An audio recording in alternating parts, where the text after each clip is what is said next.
നമസ്കാരം. ഏവർക്കും കഴിഞ്ഞ ദിവസങ്ങളിലെ വളരെ പ്രധാനപ്പെട്ട മനുഷ്യരുടെ മനസാക്ഷിക്ക് വളരെ ഞെട്ടലുളവാക്കുന്നൊരു വാർത്തയായിരുന്നു 4 വയസ്സുകാരി പെൺകുട്ടിയെ പുഴയിൽ എറിഞ്ഞുകൊന്ന ഒരമ്മയുടെ സംഭവം.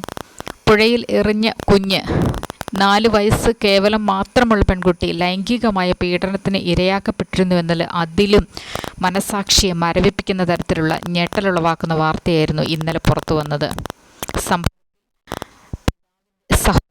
ണോ എന്ന് സംശയിച്ചുകൊണ്ടിരിക്കുന്നു. പോലീസ് വിവരങ്ങൾ പുറത്തേക്ക് വിടുന്നതേയുള്ളൂ. എന്നിരുന്നാലും അമ്മയുമായിട്ടുള്ള ഈ അനുജന്റെ വഴിവിട്ട ബന്ധമാണോ കുഞ്ഞിലേക്കും എത്തിയത്, കുഞ്ഞും ലൈംഗികമായി പീഡിപ്പിക്കുന്ന രീതിയിലാണോ എന്നും സംശയിക്കേണ്ടിയിരിക്കുന്നു. അത്തരത്തിലുള്ള ചില ാണ് പുറത്തേക്ക് വരുന്നത്. അതോ ഇനി മറ്റാരോടും പറയാനാവാതെ സ്വന്തം കുഞ്ഞ് ലൈംഗിക പീഡനത്തിനിരയാവുന്നത് കാണേണ്ടി വന്ന ഒരമ്മയുടെ മാനസിക നില തെറ്റിയതാണോ ഇത്തരത്തിൽ കുഞ്ഞിനെ പുഴയിലേക്ക് എറിഞ്ഞതെന്ന് പോലും സംശയിക്കേണ്ടിയിരിക്കുന്നു.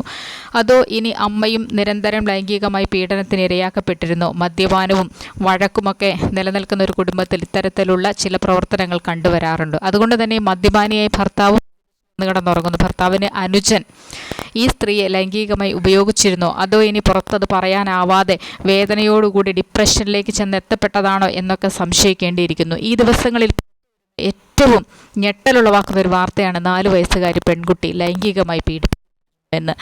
ഇത് അമ്മയ്ക്ക് അറിവുള്ളത് കൊണ്ട് തന്നെ ആയിരിക്കാം കുഞ്ഞിനെ മറ്റാരോടും ഈ വിവരങ്ങൾ പറയാതെ എറിഞ്ഞ് കൊന്നത്.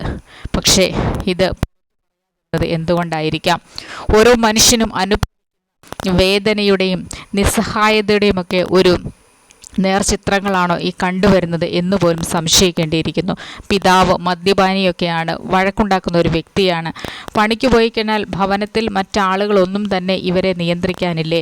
കുഞ്ഞെപ്പോഴും പിതാവിൻ്റെ അനുജൻ്റെ കൂടത്തിലാണെന്ന് അവർ തന്നെ ആണയിട്ട് പറയുന്നുണ്ട്. എന്നേക്കാൾ ഇഷ്ടം എൻ്റെ അനുജനെയാണെന്ന് അച്ഛൻ തന്നെ സമ്മതിക്കുന്നുമുണ്ട്.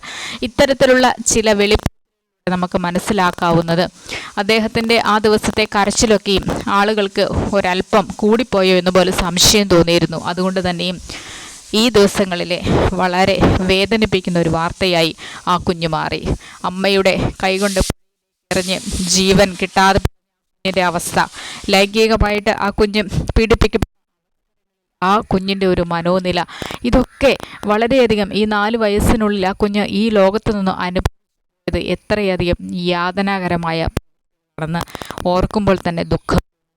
ഓരോ കുഞ്ഞും ഈ ഭൂമിയിൽ സുരക്ഷിതരല്ല, വളരെയധികം പീഡിപ്പിക്കപ്പെട്ടുകൊണ്ടിരിക്കുന്ന ഒരു കാലമാണിന്ന്. അതുകൊണ്ട് തന്നെയും അമ്മമാർ ഇവരെ സംരക്ഷിക്കേണ്ടതിന് പകരം അമ്മമാരും ഇവരോടൊപ്പം കൊണ്ട് കുഞ്ഞിനെ ഈ ഇത്തരത്തിലുള്ള വളരെ നീചകരമായ പ്രവൃത്തിയിലേക്ക് തള്ളിയിടുകയാണോ? അതോ ഇനി അമ്മയ്ക്കും അനുജനുമായിട്ടുള്ള ജീവിതത്തിന് തടസ്സമായി നിന്നത് ഈ കുഞ്ഞായിരുന്നു? കുഞ്ഞിത് കാണുന്നത് കൊണ്ട് മറ്റാരിലേക്കെങ്കിലും ഇത് എത്തിച്ചാലോ എന്നുള്ള ഭയം കൊണ്ട് കുഞ്ഞിനെ കൊലപ്പെടുത്തി കളഞ്ഞതാണോ? തനിക്ക് പരിഗണന കിട്ടുന്നത് ഭർത്താവിൽ നിന്നുമല്ല, ഭർത്താവിൻ്റെ അനുജനിൽ നിന്നുമാണെന്നുള്ള ഒരു തിരിച്ചറിവിൽ നിന്ന് അനുജനുമായിട്ട് ബന്ധം കൂടുതൽ ഉണ്ടായിരുന്നോ എന്നൊക്കെയുള്ള ഈ ദിവസങ്ങളിൽ അതിൻ്റെ വിശദ വിവരങ്ങളൊക്കെയും പോലീസ് പുറത്തുവിടുക തന്നെ ചെയ്യും. എങ്കിലും ഇത് ആരും പ്രതീക്ഷിക്കാതിരുന്ന, ആരും കേൾക്കാൻ ആഗ്രഹിക്കാതിരുന്ന ഒരു വാർത്തയായിരുന്നു.